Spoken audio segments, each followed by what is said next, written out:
stragglers from Mustache Land come in, I would like to welcome you to Drama Club.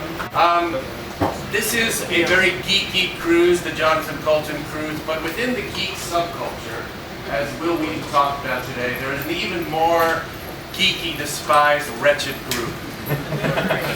Theater geeks. I am one of those people, and this is the world I came from. So we're having a little corner of theater geekery this evening. There'll be two offerings. First off, sort of curtain raiser with my old friend Peter Sagal, who you know from radio. What you may not know is that Peter Sagal is an awesome playwright. And that is how I got to know Peter back in Minneapolis. We sort of went to the same, we got a playwriting fellowship at the same place together at the same time. So we spent a couple of years bumming around and being poor, wretched, complaining, bitter playwrights together. But we were both very good, I assure you. It was the world. I've long admired Peter's work, and he's a wonderful author too. If you can, pick up his book called The Book of Vice, which came out last year. In it, Peter basically explored the seven vices. Seven vices, Peter? I passed out before I got to seven. Okay. It is a hilarious and awesome bit of reportage, to be pretentious about it. Very funny and poignant book. But tonight, what we're going to do as a curtain opener is read a very short play by Peter Sagal called Game Theory. After that, we will take a tiny break, and then I am going to perform something called My Monster, which I created with my partner Joseph Scrimshaw, who is going to do it with me here. We did it at the San Francisco Sketch Fest last year. We did it in Minneapolis, and I did it with at Dragon Con without Joseph, but with Trace Ballou, who played Crow on Mystery Science Theater. You know that show with the puppet? Yeah. He played that puppet. So Joseph and I are going to do it here tonight. It's a very low-tech show. Just to frame it a little bit so it's not totally confusing, it starts off as sort of a lecture on screenwriting, and it evolves into something a little more surreal. So now that you know what's going to happen, you can enjoy it. But we're going to start off with Game Theory by Peter Sagal. Peter, do you want to introduce it in any way?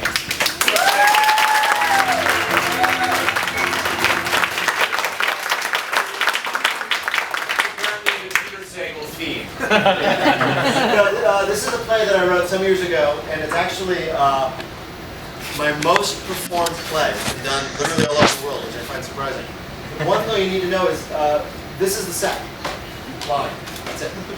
The set. Set. And that's it? That's it. All right. Game Theory by this guy, Peter Sagal.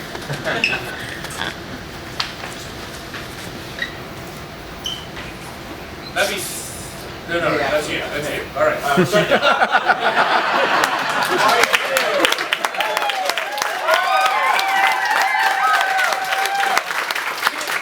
Peter Sagal and Bill Corbett, ladies and gentlemen. He thought I was ready for him to start. I was actually acting. He was acting. Is that what you call that? Is that what you call that? All right. Here we go. Let's see if I understand this game. What's to understand? I just want to say it out loud so we both understand. What's to understand? Why don't you explain? Well, you have to convince me to step over the line. I have to convince you to step over the line. Why? To teach us negotiating skills. Yeah, that doesn't make any sense. Sure it does. It's just a game. What are the rules? Games have rules. No rules, just the arbitrary goals. I get you to come over to my side, you get me to come over to your side. Thus, we learn the skills of negotiation and persuasion. But it can't work. I mean, I gain nothing by going over to your side of the line. That's not negotiation. Negotiation, you have to offer something. Mutual benefit. Okay. I will buy you lunch if you come over here. Oh, come on. No, really. That's not negotiation. That's bribery.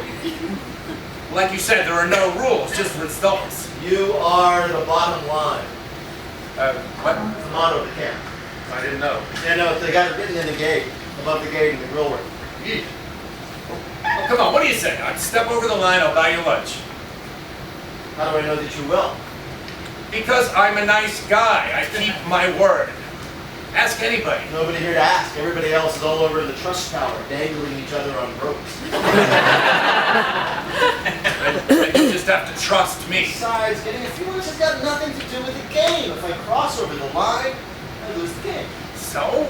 So that's the point, isn't it? Not to lose. I thought you said the game didn't make any sense. No, but that's why we're here, to play the game. There's something to learn. You know, my boss sent me here. So did mine.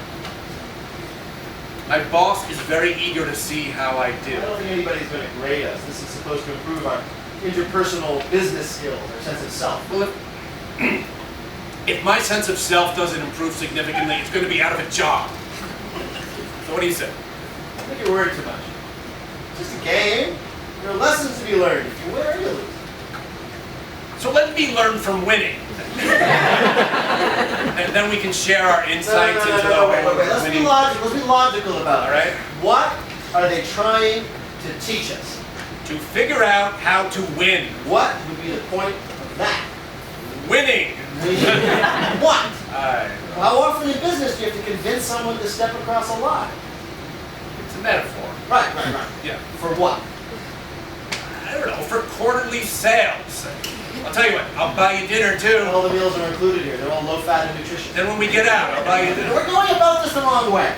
We've got to think like the people who sent us here. Okay. They're consultants, corporate management consultants, right? Yeah. So how do we pitch this to our vice president of human resources?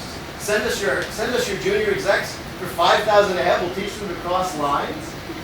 Possible. And the question is, how does our human resources think? An oxymoron, I know. It's not. Remember when he put one of those kitten hanging from a twig posters in every single cubicle, hang in there? What's your point? There's something soft and cuddly here. Something warm hidden beneath the apparent cold binary cruelty of a win-lose situation. They want to teach us something. How to think outside the lines, as it were. I'll tell you what, I'll just give you cash. Right?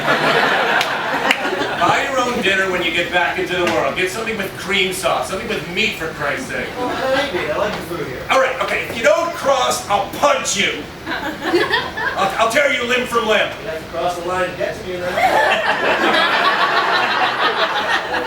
You're a lousy businessman. You couldn't sell water in a drought. What are you doing now? I'm trying to provoke you into attacking me, then you have to cross the line. No, good. I said it's like each one. It's this progressive martial art where we learn to simply ignore all attacks. How old are you? What does that have to do with anything? Just the game, trust me. 35. So is everybody. You're all 35, 36, a couple of years out of college or business school. I'm 45. Hanging around people I feel like Humbert. Number who?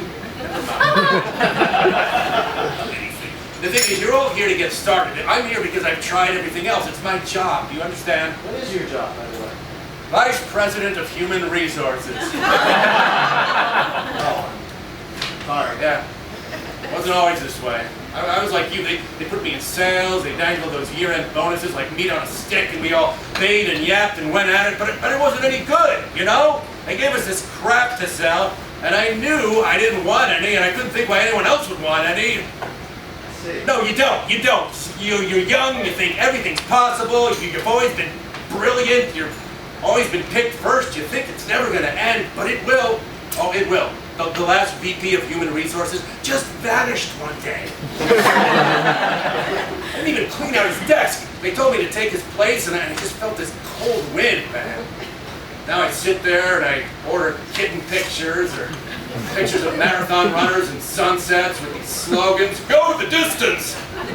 Talent is no guarantee of success, but what is? There aren't any posters that tell you that. Calm down, man. It's just a game. It is not! Okay, it is my life. I'm sitting there one day wondering when it's going to be my turn to vanish, and I find this brochure for this place, Executive Boot Camp, it says. Send your managers to our wilderness to teach them to survive in yours.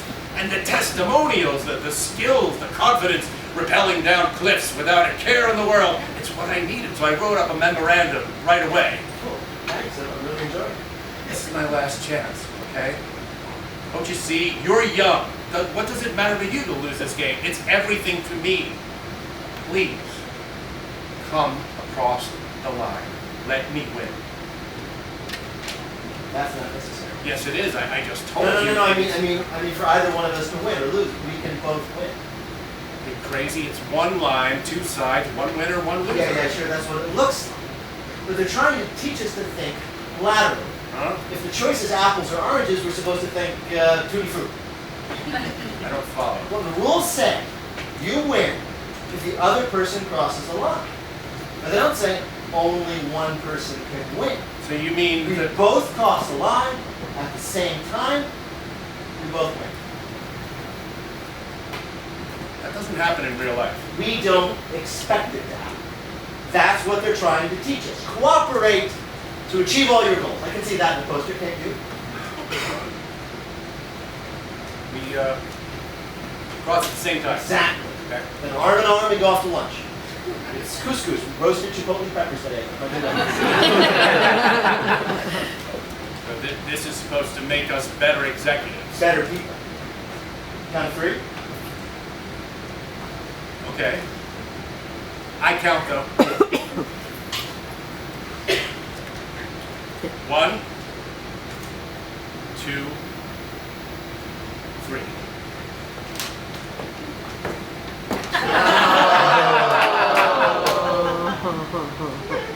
Two out of three.